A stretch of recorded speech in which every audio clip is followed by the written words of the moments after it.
MAGA is melting down for many reasons this morning. One is because the moderators of last night's debate mildly fact-checked Donald Trump in real time. And I say mildly because to understand the full extent of the lies that Donald Trump told last night, you really have to listen to this clip of CNN's resident fact-checker Daniel Dale as he went through some 33 lies that were told just during the debate last night by Donald Trump.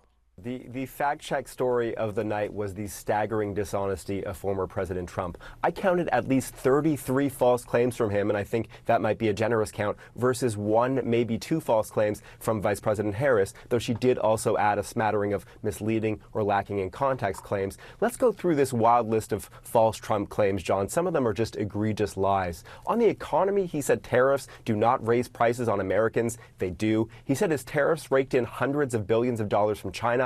Americans paid those billions. He said all of the jobs created under Biden and Harris are merely bounce-back jobs from his administration. No, today's number is millions higher than back then. He said we have the worst inflation ever. No, the U.S. record is 23.7%. It is 2.9% today, down from a Biden-Harris era peak of 9.1%. He said there was no inflation when he was president. Prices actually rose a cumulative 8% when he was president.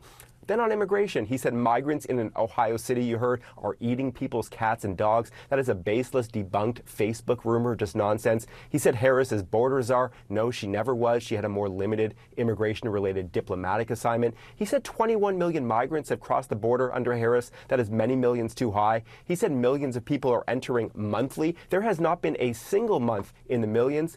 He said many of the migrants are from foreign prisons or mental institutions. Even his own campaign has not been able to corroborate that. On abortion, he said every Democrat wanted Roe v. Wade overturned. That is just untethered to reality. Roe was supported by more than 80% of Democrats. Then he said every legal scholar wanted Roe overturned. A bunch of legal scholars have personally told me that they did not. He said Governor Tim Walz says it's fine to execute babies after birth. Walz never said that, and that is illegal in every single state.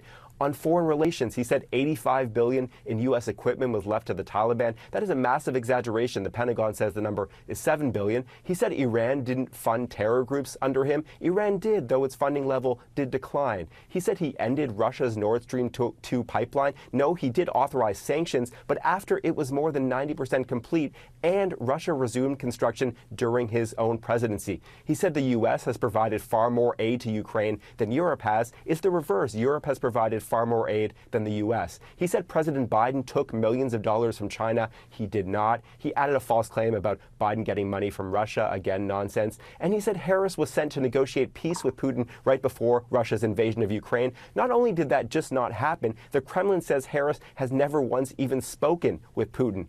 Trump said he rebuilt the entire military. He did not. And then attacking Vice President Harris, he said Harris was the first candidate to drop out of the 2020 Democratic primary. There were actually 13 others who dropped out before her. He said Harris previously said she wasn't black. Total fiction. He said people don't attend Harris rallies. Thousands do indeed. He said people don't leave his own rallies early. Some do. And when it came to the 2020 election and his own legal troubles, he said there's so much proof the 2020 election was stolen. There is not. It was not. He said Nancy Pelosi turned down his offer of 10,000 National Guard troops on January 6th. There's no evidence she even got such an offer. It was Trump, not the Speaker, who had the power to deploy the Guard. He said no judge even looked at the merits of his allegations about the 2020 election. Some judges actually did, and his side still lost those cases. He said the Justice Department was behind a variety of legal cases it had actually nothing to do with.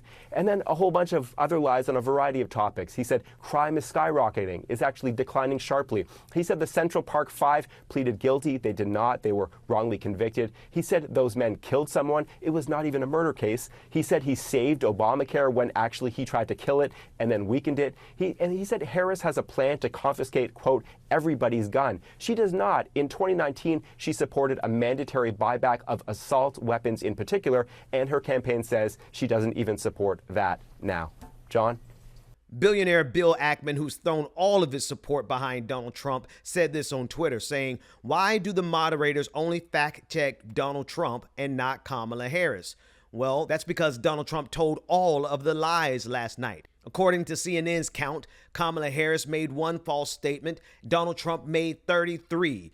It's really like what Abby Phillip of CNN tweeted. She said the following quote, "Just for your information, when there is asymmetrical lying, there will be asymmetrical fact checking." And this is what happened. But in fact, it really didn't happen much during the debate. The moderators really just pushed back against the most egregious lies. Speaking of big lies, Donald Trump has now flip-flopped yet again on whether or not he believed the election was stolen. Of course, it was not, but the big lie is essential to everything that MAGA stands for and believes. The big lie is the driving force. It's what animates their entire being, their essence. Some of the other big lies from last night's debate that really stood out. This idea that migrants and immigrants in Ohio were eating dogs and animals. And I'm going to do an entirely different segment on that because it really just speaks to the fact that Donald Trump believes the nonsense that his supporters retweet and share all across social media.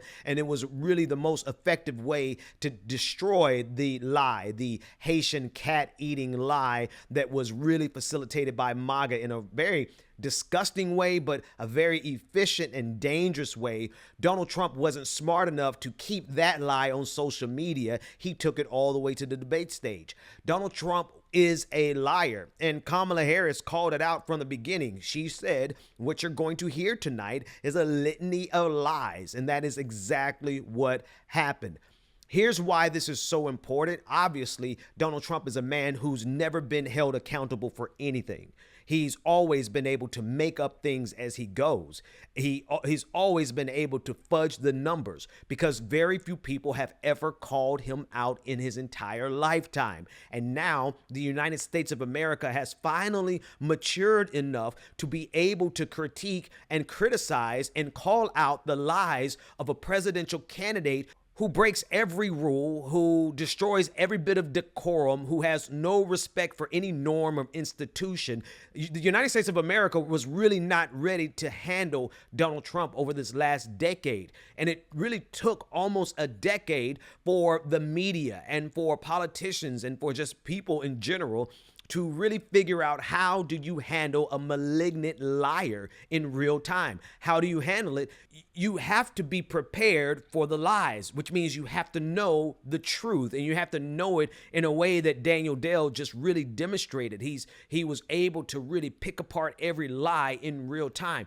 And while MAGA is complaining about the moderators' mild pushback against Donald Trump's lies, the fact of the matter is if they had called out every lie he made, the debate would not have been able to continue because every other word that came out of the mouth of Donald Trump was a lie.